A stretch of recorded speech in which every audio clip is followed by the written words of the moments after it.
Qonun hamma uchun baravar. Haqorat qildimi?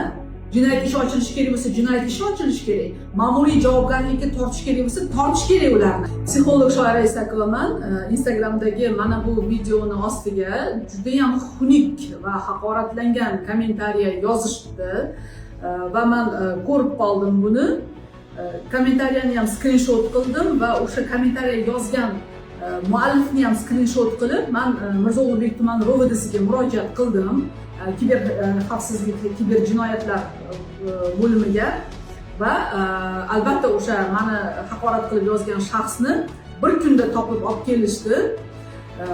Albatta o'zi javob beradi bu jarayon uchun. Nega haqorat qildi bu meni? Men tanimas ekan, bilmas ekan, lekin haqorat qilgan. Nima uchun bu jarayonni men kechirib olishim mumkin edi, lekin degan joyi bor.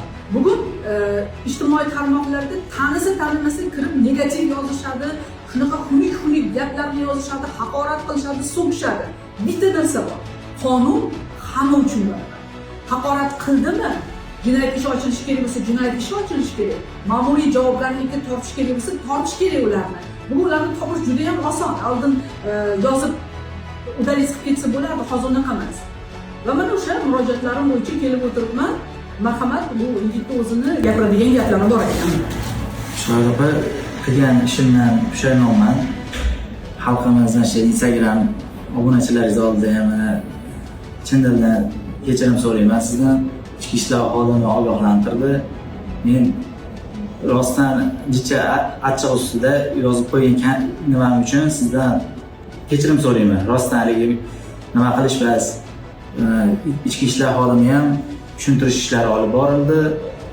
Sizlar ham kommentariya yozayotganda fikr mulohaza qilib do'stlar keyin yozinglar. Bu opa bilan gaplashib, baribir ko'rmagunizcha odamlar nimasini bilib bo'lmas ekan baribir. Agar boshqa odam bo'lganda nima qilmas edi? Qonuniy chora ko'rib oxirigacha olib borardi. Bu inson deb bas ekan. Aziz do'stlar, biror nima yozishdan oldin fikr mulohaza qilinglar. Yoki bo'lmasam videolarni oxirigacha ko'ringlar.